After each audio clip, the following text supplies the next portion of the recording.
Assalamualaikum warahmatullahi wabarakatuh. Perkenalkan, nama saya Muhammad Akbar dengan NPM 063. Di sini saya akan menyampaikan materi yang saya susun dengan tema dakwah Islam dan revolusi konflik budaya.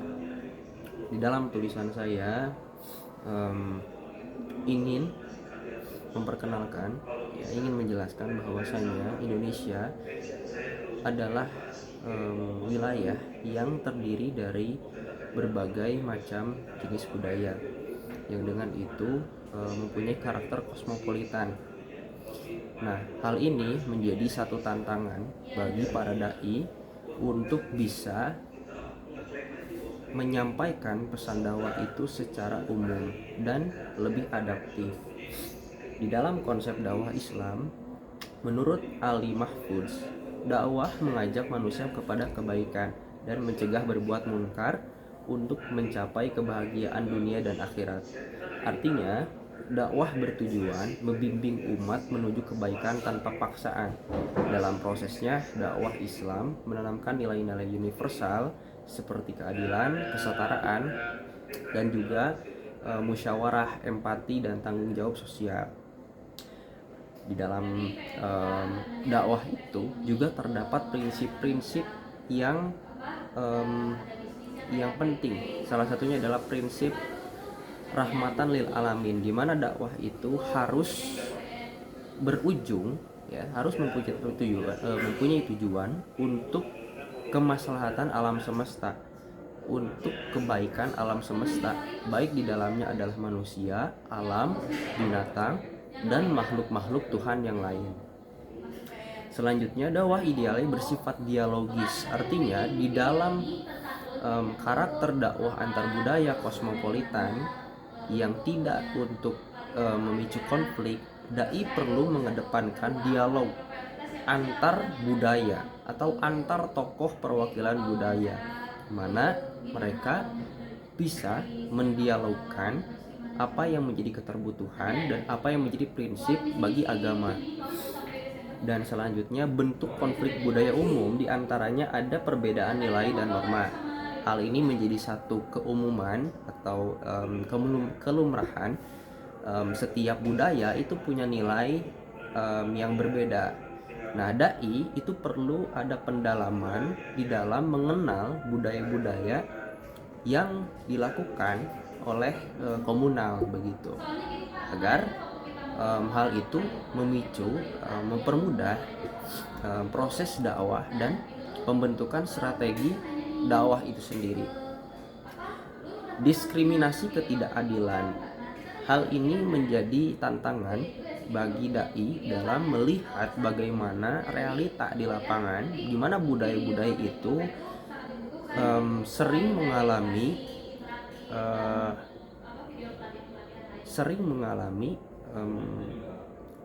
keangkuhan begitu, di mana budaya prinsip idealis budayanya itu kental dan tidak mengedepankan dan tidak toleran dengan nilai-nilai budaya yang baru begitu.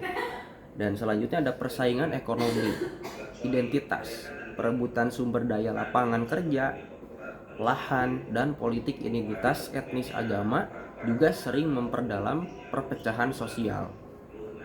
Nah, prinsip dakwah sebagai alat resolusi konflik dalam konteks konflik budaya, prinsip-prinsip dakwah Islam dapat menjadi sarana penyelesaian konflik melalui pertama, pendekatan damai dan inklusif. Dakwah multikultural menghargai pluralitas. Dakwah tidak bertujuan memaksa ajaran, melainkan mampu kerukunan antar umat.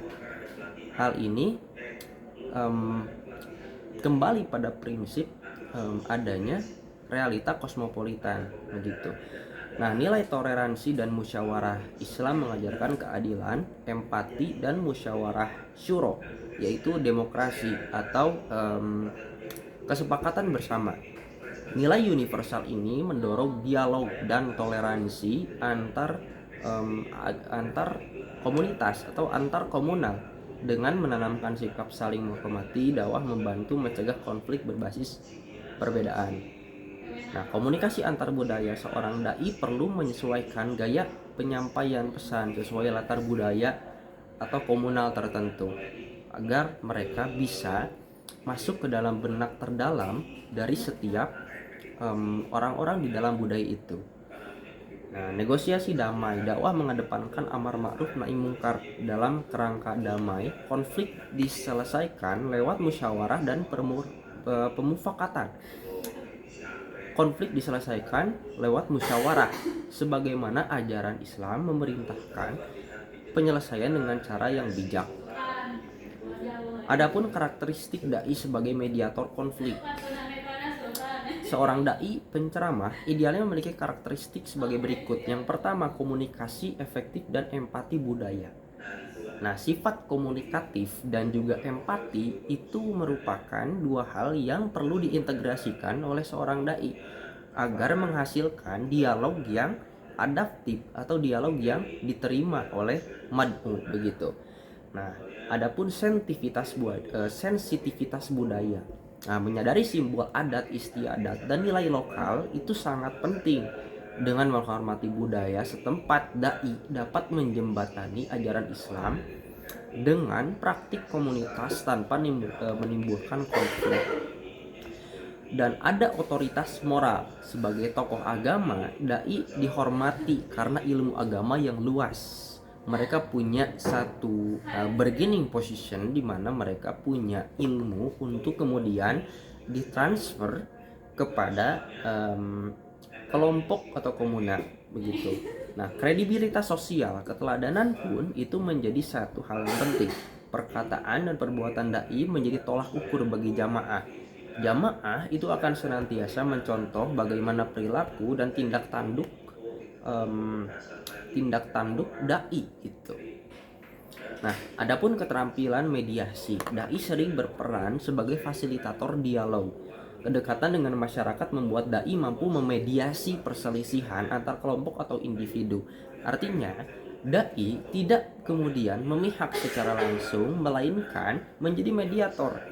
Artinya, mediator itu harus mempunyai kapasitas ideal yang baik dari segi moral, pengetahuan, dan juga etika begitu, sehingga dari itu menghasilkan wisdom atau kebijaksanaan dalam berdakwah.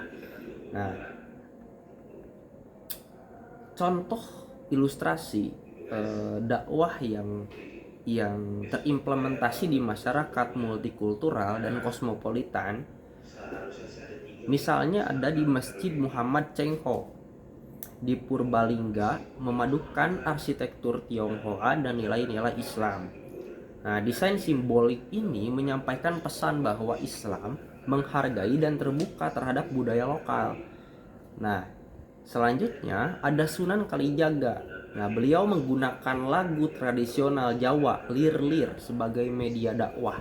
Pendekatan kultural ini membuat pesan Islam mudah diterima masyarakat Jawa tanpa menimbulkan resistensi atau ketegangan budaya. Nah, tokoh toleransi Wali Songo seperti Sunan Kudus dan Sunan Kalijaga dikenal menekankan pendekatan toleransi, ya, di mana mereka mampu berdialog secara humanis kepada mad'unya, ya. Nah, praktik kontemporer juga dalam kehidupan nyata. Banyak dai modern mengambil peran mediasi. Misalnya seorang kiai di desa dapat menangani perselisihan lahan, ya, antar warga dan mengutamakan dialog dan nilai kesabaran. Contoh dalam konteks kontemporer hari ini, selain daripada contoh yang disajikan seperti Wali Songo dan juga para pendahulu di zaman sekarang, misalnya ada Cak Nun, yang beliau itu punya pemikiran yang lokal dan juga global. Dengan kemampuan tersebut itu dapat dijadikan sebagai satu acuan bagaimana dakwah itu bisa diterima secara global dan secara lokal begitu. Itu saja yang bisa saya sampaikan. Mohon maaf atas segala kekurangan. Billahi taufik wal hidayah. Assalamualaikum warahmatullahi wabarakatuh.